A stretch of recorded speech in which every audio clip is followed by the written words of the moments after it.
Oh, welcome to our special edition of this show. We consider this a full episode. And since we are renaming it all the time, I'm calling this the Royal Challengers Bengaluru Show. Although this got nothing to do with it, just thinking that we'll take that name as well. Because the only way this show can go from here is up, just like the situation with RCB. You reached a point where up is the only option. So thank God for that. That's the metaphor. Let's start the show. Rishi is our producer, skipper, captain, one-man team, manager, sponsor, looker, marketing, sales, security, and catering. Let's go, young man. Right, the first one comes from Harvespa. Cyrus, if you had to choose between Trump and Biden, who would you choose? And who would you vote for and why? Yeah, but now I think we've reached a point where I'm feeling that I might look for Trump now. Because I'm very scared of Biden. I don't think he's mentally well. I mean, you'll say the same of Trump, I suppose, but it just looks like he's physically not capable. And if physically not capable, how can you be put into a position where you're running a nuclear power country, the global economy's number one proponent, the facilitator of moving and shaking of society across the world, blah, blah, blah, blah, blah. The responsibility is too much for someone who's physically not capable. All Indian parliamentarians, I think, should also do physical tests every day. We should check them, like the yo-yo test. They should be made to do shuttle runs, pull-ups, push-ups, simple things. I'm not saying deadlift and squat, but they can do simple things. You just see that they're fit enough. Because the idea that Plato gave us, or was it Aristotle, about the body and the mind being, correlated, and the body is the temple of the mind and the temple of the body is the same thing. You can't, disconnect those two. It's very important for me. Otherwise, at the end, AI will take over everything. Well, what's the point, So, as a human being is functioning, he must function fully. So, vote for Trump. Then we discussed about this in the Shyamal episode as well, the mind and body connection. Yeah. I've discussed this many times, not just in those episodes. I try to propagate this theory all the time. I'm like an idiot going to the gym every morning otherwise. I do believe, not to put, whenever I want to do comparisons, I have to put Kunal down. That's the law. And the end of the day, he does no exercise, and I think his energy level will go through the window if he was to exercise. Now he's not going to. He's reached a point where he's more caterpillar than man, so that's fine. But I'm just saying that we should have. You see people around me. I'm in my 50s now, so people from my school, college, colleagues around my age group. Vasant Valsan, who's our Bakra producer and one of the finest minds to come out of MTV, also a very naughty man. Now I saw a picture of him because my wife was in Kochi and he lives there now. And he looks 18 years older than me, and we are virtually the same age. He might even be 1 year younger. And it's just because he let himself go. He was a fit young man when we were working in our 20s. And now when I look at Vasant Valsan, he's like, there's Kochi, Thiruvananthapuram, and then there's Calicut, and then there's Vasant. It's like, you go up the coast, this is what you see. So, with due respect, I do think that the mind-body thing is important. Not just for aesthetics. Forget the aesthetics. That's vanity and narcissism. Just keeping yourself fit, having a sense of energy, a sense of, there's a zest that you get out of exercising in whatever form. Even if it's just masturbating, just do something for God's sake. Kunal doesn't even do that now. No, why should I? What's the point? Kya faida? That kind of thing. It's all wrong thinking. Okay, next one comes from Naren. Why do us Indians need to wear blazers as formal clothing despite the hot climate? You're telling me, man, this is a superb question. I support you completely. Become the Prime Minister. Today, in the morning, we're recording this, but early morning at like 6:30, there's an 80-year-old man who plays tennis, friend of mine. I won't take his name because Rusi uncle doesn't like it. And I told him, but why? It's 42 degrees, the hottest week of in a decade. Why are you wearing this sweater? What's your problem was the answer. I'm like, but doesn't anyone get up and wear the outfit they should be wearing for what they're doing? I mean, it's like you go swimming and you wear full pant, full shirt, and then you go into the beaches of Goa and Kerala. You see all these Jeans Indian and socks. tourists, shoes, socks, belt, everything. What is nonsense? So what's the blazer? Firstly, we are a tropical country. 90% of the country is tropical most of the time. So why are we even dressing? Just wear as little as possible. I respect those people who run around topless like Salman. It's a very good thing to do. There's no point. Firstly, jeans are unbearable. Forget blazer. Jeans are such a hot material. Jeans were invented by Levi and his friend Strauss many, many years ago because of the cold of Alaska and those kind of places where they were. Where you needed the jeans, they helped you. But today, Abhi sir benchot, I can't turn the camera, in jeans. Me too, sir. Your jeans are different. They're not exactly the same jeans. Wow. Yeah, I mean, everybody has different jeans. I mean, you want to go there? Yeah, okay. When was last time you wore jeans? No, I wear because of a purpose. Now they tell me how to wear pants, you can't come. We shot something for somebody 2 weeks back. The requirement came, can he bring his pants and t-shirts, clean ones, bright ones? So Kostov sent a message back, please come with your own pants and t-shirts because he has nothing. And they think we are, trying to be like petty or cheap or something. But I really have nothing. I have one blue pair of jeans, one black that doesn't fit, one blue that fits vaguely, and that's it, which I have to keep because of any emergency. But otherwise, why would I wear it? It's really stupid. I don't have a bank job. So why do I have to wear anything formal? Well, whenever we shoot our show and if we ever revive our show also, it's in the studio, the clothes. So people ask me, why do you leave the house in shorts and all that? I said, why should I wear anything else? Again, I have to change clothes. In my MTV days, I used to change clothes 5-6 times in a day. So obviously shorts make sense, man. You go there, then you have to change pant, you have to change shirt. The next episode, change pant, then change shirt. They have a bloody stylist who's being paid. So that stylist wants to do their work. Who suffers you? Change. I'm not Shanaz or Malaika. What I look like? Nobody's looking at the TV and saying, oh, what nice shirts. I mean, it's never happened. Firstly, when I was on, no one was looking at the TV, thank God. Yeah. But has anyone come to you and said like nice shirt or something? They do it sarcastically. And like my son, just before he left for Canada, he was also wearing the torn shirt at home. Okay, I like to wear these torn clothes and all. My mother, every time I have a trip, we went to Singapore in Jan for 7 days. They tried to clear my stuff here. Then again, I went to Kolkata for 5 days in Feb, I think. Again, my banyans were missing. You just do this. I feel like, it's like a molestation, man. You can't do that to somebody. I like my torn clothes. I like my rough clothes. What's your problem? That's me.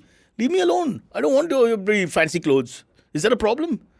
It's called reverse snobbery or whatever. Just leave me alone, man. I can't stand new stuff. Why do you think I'm still with Aisha? True, yeah. It's my wife, Abisa Benchot. She's old stuff. All right. So the next one comes from Mohit. What's the worst thing you could say at a funeral? Oh, so Kunal did a beautiful thing at a funeral just in the pandemic. In the pandemic, I think, the first year of the pandemic, somebody died. Actually, somebody's dad died. So we're not that close, but we're close enough to the person. And he has a horrible phone ring, Kunal. It's like if it goes off in car, you'll hear it in Vashi. Wow. It's Super ridiculous. loud. It's really obnoxious. So what happened is the funeral is there. We're all standing in the prayers. The cremation has started. And people are all standing there waiting, close by actually. And then the phone went off. It was very loud. Everybody turned. And Kunal turned around and said, oh, just 1 second, it's an emergency. Which I thought was not the right thing to say at a funeral with all the relatives standing there. There's so many things you can say. There are things that have happened actually in real life, which is like, I want to pee. So you turn around and say, I want to pee. And somebody was saying, he was a great man. We had this one thing where everybody was talking about the person who passed away. So everybody came up and told stories. Very sweet, actually. Very nice, actually. Much better than prayers and all that. And people were saying all that. And then suddenly one guy from the other side said, was giving directions to the other fellow. Come from that door. Come from that door. Just kill the moment. Everybody turned. Yeah. Those things happened. I think funerals, honestly, they put too much pressure on people. I'm telling you right now, if I die, possibly in traffic, just come and chill, man. Nothing will be held against anyone. Nobody's purposely being rude. They just can't help it. They didn't think it through. Sometimes you say something. What's the big deal? The next one comes from Anushka. Why is Indian work culture so bad? Indian work culture so bad? I don't think that's fair because it depends where you're working. Like, for example, in our line, if I work in the South, I love the culture because for me, punctuality is everything and they're always punctual. Working in Mumbai, not so good. Working in Delhi, really bad. So it all depends on where you are, this so-called work culture. But what I don't like is people working after hours. I believe work should be work. You should be intense at your work. Do your friggin' work because that's what you're there for. And then don't work. Don't just keep working. Oh, he's not working hard enough. Yeah, I'm from the Murthy family. I think you should do 47 hours a day. No. You do your work and then you move on to your life. There has to be other facets to life. It can't just be work. Oh, I think Shah Rukh said something about those who, want to eat and want to sleep, they'll never succeed. No, I'm totally against all that thinking.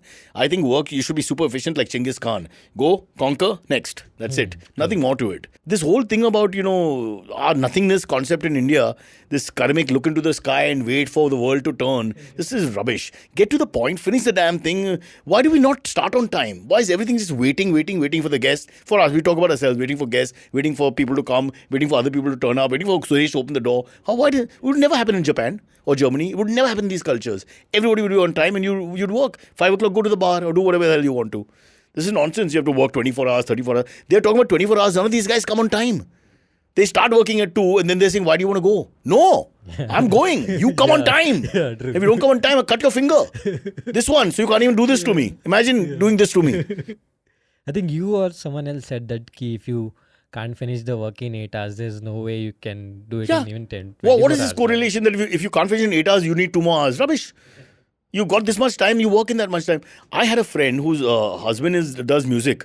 He used to be quite well known and all that. And he was never on time. He would take hours, he would take extra days. And apparently that's the culture. I'm saying it's a commercial culture. You've been asked to do a project, you're asked to do the music and given so much time to do it. You do it. There shouldn't be any excuses. You do it. You're not Mozart. You do Mozart on your side. You make your opera on your side. You make your A.R. Rahman classical composition on your side. I'm sorry. This is the thing. You can't say, no, but he's so sincere. He pays for his own extra time and production and music and adds on. I'm not interested. You've given 8 hours, do it. That's called efficiency. Efficiency is very much the most important product in commercial living. So, for art, if you want to talk about art and you have the time and the money, that's your business. Go make a French film. I'll never see it. But this is, as far as I'm concerned, and the reason is that the first time they do it, nobody takes action. In MTV, it used to happen all the time. We're all getting pagar. So the producers thought, this is, boss, what do we care? Friday se Saturday bhi karega. Brocha will shoot tomorrow also. You're not happy with the set. Yeah. Why? Why are you not happy on the set? You're costing the MTV money. I'm the only one thinking money. Ching, ching, ching, ching. You're not thinking money. It's ridiculous. The moment they started their own productions, a lot of the boys I've worked with, the moment they started their own production, they changed.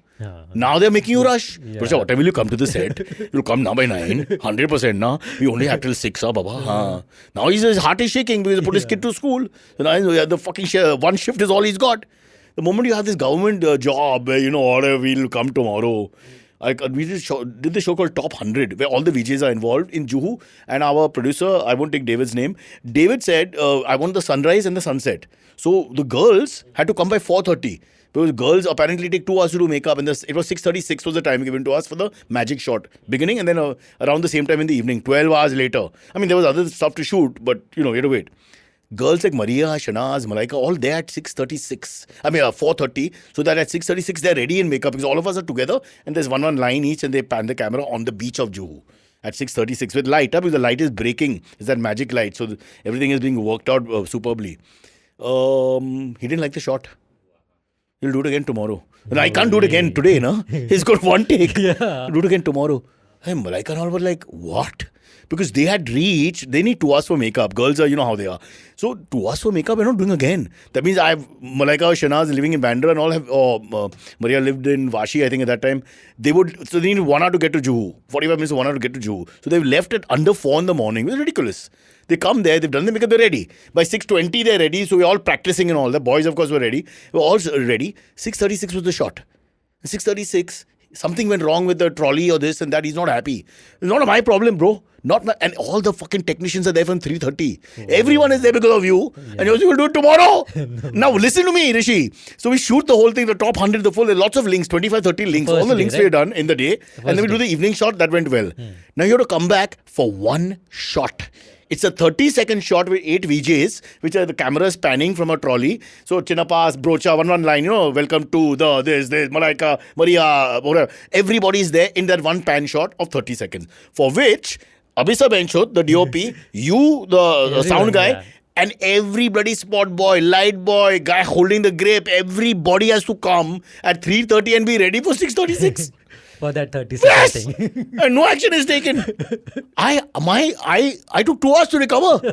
When he said we'll do it again tomorrow. I live in Malbaril. So did you do it again? We had to do it again. No? This is the culture, bro. She's talking about work culture. This is because there's no penalty. The producer should be penalized. Everybody else was not at fault. And even if the shot is not right from his point of view, from an aesthetic point of view, that's his problem. He's got one take. He should rehearse it 11 times. And he did rehearse it. We rehearsed it 3-4 times. Because it was a movement shot. Fair enough, it's a slightly complicated shot. Fair enough. So we rehearsed it. But you're getting one take. You know better than me. It's about 2-3 minutes of magic light? 5 minutes? What is it? So, but we couldn't shoot it again because by the time you remount everything, those 5-7 minutes are gone. And then we bring it back, the camera back on the trolley all the way to here. They're all standing on the beach. A little bit of lighting had to be done also because it's a very wide shot in spite of the magic light coming through. So, these things are ridiculous. Now, again, I'm talking about art entertainment industry, which is now, but you look at all the other industry, whether you're architect or, government job or businesses, startup, engineering. We don't talk about engineering. We are in Mumbai and bridges. But I'm saying everywhere people should look within and tell us about the industry. I can't talk about everybody else. All I'm saying is I don't understand why work is not completed in the work day. I just don't understand that. Look at the Germans and look at the Japs, two of the greatest civilizations. Forget World War II, where they were horrible. Greatest civilizations, the most efficient people in the world, artistic, scientific, great with music, great with culture. infrastructure as You tell well. me what they're not great with. These are great civilizations. If they're able to manage everything on time, why the can't you? I think we also have the same population. Yeah. Now you upset me. That's just because I've got rabies. Yeah. Sorry. Something is in between my lips. I'm not that type of guy. Then? Okay, the next question comes from Jackie. Which cricketer would make the best stand-up comedian and why? Oh, Rohit Sharma. Easily. Rohit Sharma is a wit. If you follow Rohit Sharma, I think his timing is really great. his timing is really good. His dry sense, he's got very British style. He's a dry sense of humor. Garden ke घूमने के लिए जाता है क्या? You know, he's got that style. He's a natural wit. He's obviously the class clown and obviously it's not like a put on of any kind. And he's very good at press conferences. He says all kinds of funny things. He's that's why he's very well loved. I feel bad for Hardik. I think this is too much what's happening, but people love Rohit. He's just a very charming guy and great batsman, so it doesn't hurt. Yeah. So I would say Rohit first. The other people that I've met, there have been a couple of crazy cricketers that I've met, like Brad Hodge. Okay, he's not exactly a stand-up comedian, but he's fascinating to watch because he's a little nuts. The way he carries himself and the eccentricities and all that. Hilarious. So I would put him there as well as somebody. But otherwise, the British, the English guys on Sky Sports, they're very funny. David Lloyd, who's now sort of retired, hilarious. Nasir Hussain is damn funny in his own way. I think, in fact, that's a great idea. I'm going to call Nas and tell him, let's do a tour together. I'll call it the King and I, because that's the whole Good idea. British king and me. And Ravi Shastri as well. Yeah. Ravi Shastri is funny, but Ravi Shastri is funny too. But I would put Rohit Sharma above all of them. Because Rohit Sharma makes you laugh, even when you're watching on TV. Because some of the teams in IPL are making you laugh, but that's mean. That's mean.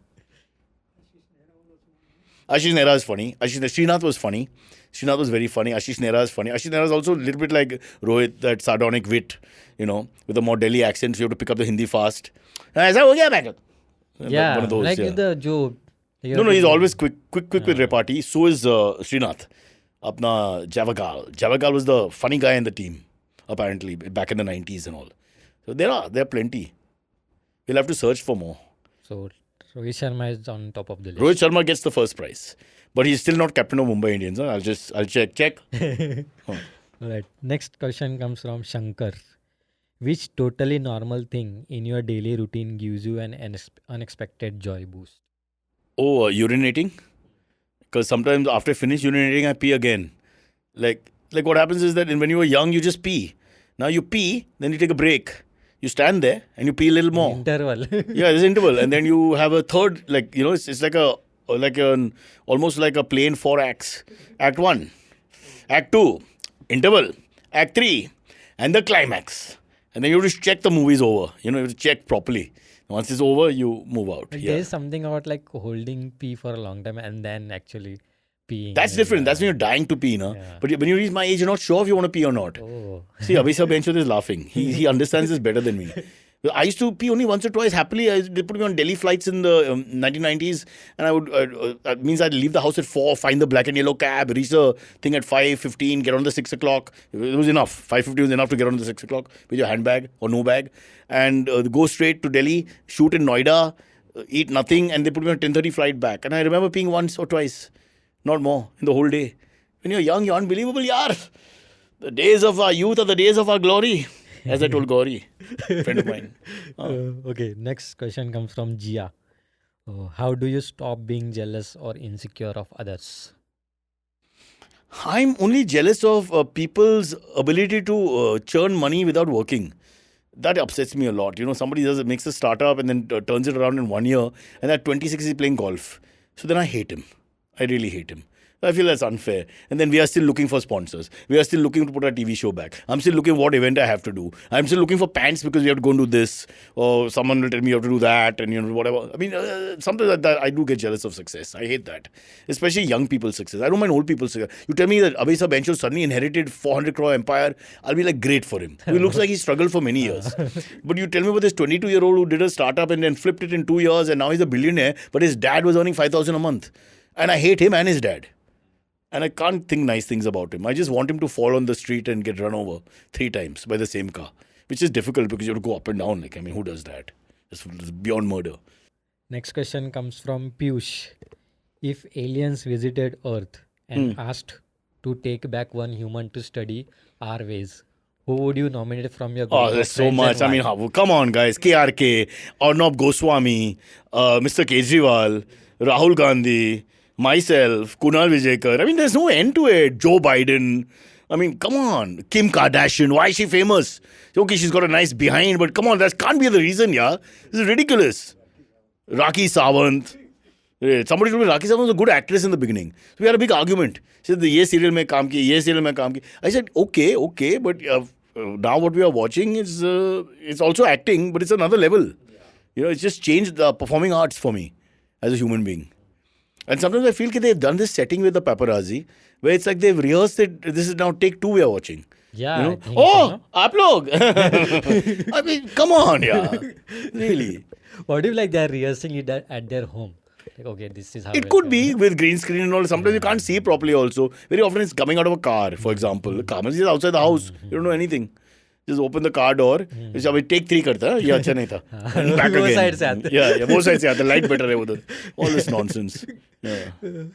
Right. Next question comes from Gargi.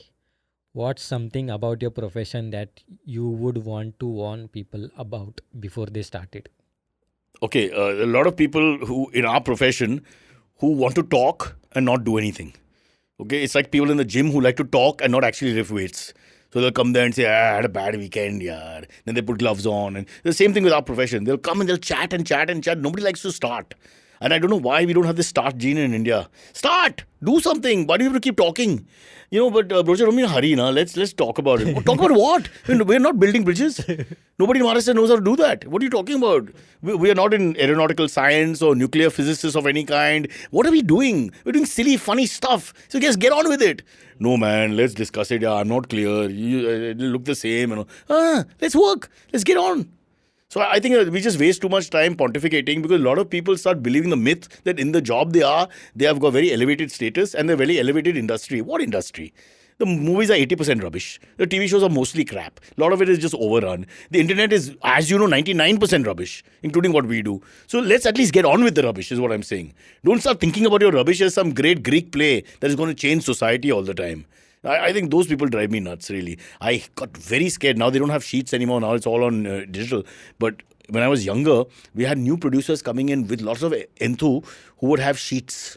They would come to me. We're shooting a college somewhere in North India, in JNU or something. And he's got history of the college, how many steps there are, when it was built, all that shit. Give me all this research. I'm like, we're doing MTV.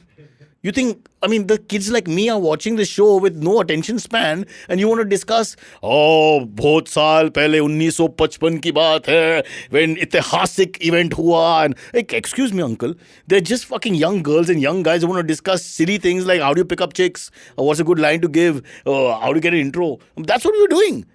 But they all got this research stuff because they suddenly intellectualized the whole process of MTV. How can you do that? Thank God for roadies. Brought us back to earth. This is where we belong. So, what would you warn? Warn them about your about this. Don't take it seriously, okay? That's the biggest mistake. Too many people take it really seriously. Oh, and the money is unpredictable. If you're talking about podcasts, you be careful. Have another job on the side. For now, at least. If you're talking about television and all, there's money, but there are good seasons and bad seasons. So please remember, maybe you should do the MBBS. Generally speaking, you'll have a clinic and you'll get a certain amount of money per year. It won't change that much. And it'll go better if you work a little harder. You should do better every year. But in our business, there'll be seasons you're sitting at home doing pull-ups because you don't know what's happening. And there'll be other days when you'll have too much work. That's the way it is. Can't control all that. Whether you're Amitabh Bachchan or me, it's the same thing. Life can suck. All right. The last question comes from Aniket Paul. A very longer question. Aniket, Paul's question is so long, we've edited it to 2 words. How are you? That's 3 words. A couple of months back, one of the 2 washrooms in my office floor was shut as a cost-cutting measure. A few dissatisfied feedback later, the admin team reopened it almost a month back. However, 99% of the employees are still unaware that it is functional since the admin team didn't inform anyone about the reopening. How do I keep it that way and not let the majority of the employees... Firstly, insensitive question to ask someone at IVM. You just shut a washroom. I mean, that's the first. Secondly, I was in this show called Big Boss, one of the highlights of my career, where they shut the washroom. So the boys had separate, the girls had separate. And so we were at that time 8, 9 of each gender, sharing it. And then they shut one as a punishment. So we had to share with the girls. They shut the boys, we had to share with the girls. And that was very scary. Very scary. So I can totally understand. If you can get away with this and somehow keep that washroom to yourself, fabulous. So you can do what I do, which is use it at hours when nobody's there. Now, I don't know working hours are what, but you'll have to come early to use it, to take advantage of the situation. But I totally accept that the washroom privacy is something special and beautiful, one of the great gifts of a wealthy country. And the day we get that, I think India is really shining. Until then, please pee on the road, especially on the bridges in Mumbai. That's possibly a way to test whether they'll stand. No, you pee. Oh, gir gaya. Chalo. Call the engineer. Simple. Yes, his question is, how do I keep it that way and not let the majority of the employees not use the second washroom? Note, please don't speculate on why I don't want others to know. I just like the exclusivity. It's a great idea. Part of the caste system in India which flourishes is having separate bathrooms for executive staff and separate bathroom for the menial staff, which continues. I don't know why that idea came and why they wanted to propagate this idea, because at the end of the day, we all have the same body parts. We do the same thing. So do we really have to do all that? But they do this especially so that, as usual, everything is separated. In India, you want separate. Your status goes up if you can find a separate club to be part of. So that's exactly what they do. So I know where he's coming from, because obviously you don't want to share. My experience, whenever we've had offices, big offices like CNBC, where I used to do my TV show, and we used to be in at 8 o'clock in the morning. I can't tell you, boss. And I know Kunal used to say, but they're coming from Nalasopara and all that. But they would spend one hour in the bathroom each. I can't tell you how that would be, because I'd pee all the time. And then they would spend 15 minutes washing their face. Wow. I've never seen any community wash their face like Indians. You open that water and chaka. All over the place. All over the place, man. So obviously, if he can get an opportunity to have the bathroom to himself, I mean, you can avoid all this, which is unnecessary. And once our one editor was in the bathroom for 2 hours. And then, again, there's an issue about, housing, and maybe you have to share bathroom, whatever. But they would go berserk the moment they see this lovely, clean, empty toilet. It was like, boss, मैं तो इधर रहेगा अभी 2 घंटा. And you can't blame him. It's almost like squatter, literally. And some people use the bathroom like as their safe. No, they're on the phone. You can hear the phone. Either phone is playing something or he's talking while he's having a crap. Yeah, we can hear it because it's always open on top now. You can hear everything. Boss, don't. Me, Kunal Gopal, slightly elitist, would come out and say, koi hai andar. Because that means 15 minutes ko, we need the umpire's decision on this before we go forward. Oof. Yeah. It's hilarious. Yeah. That's it? That's all the questions. Thank God, guys. Stop writing in. It's too much. It's irritating. No, I'm just kidding. Please write in. I'll leave you with a picture of both my socks. You cannot see it. You can't see them. I can't raise my legs. I can't raise much. Hey, it's been another great week on the IVM Podcasts Network. On Cyrus Says, Cyrus is joined by actor couple Rasika Duggal and Mukul Chadda. They talk about their journey of working together, the unique impact of improvisation on their craft, and a lot more. On Paisa Vaisa, Anupam Gupta delves into the dynamic world of the restaurant business with guest Prashant Chaudhary, owner of renowned eateries like Mangifera, Chin Chin Chu, True Tram Trunk in Mumbai. Listen in for an insightful discussion on the challenges and innovations of the restaurant industry. Folks, if you like our shows, spread the word. Tell your friends and don't forget to rate and review them wherever you're listening to them. Follow us on social media. We are IVM Podcasts on Twitter, Facebook, Instagram, and LinkedIn. You'll also find all our shows on youtube.com/IVM Podcasts. And finally, we would like to thank our sponsors this week: Omidyar Network India, IDFC First Bank, and ICICI Prudential Mutual Fund. Thank you for making this possible.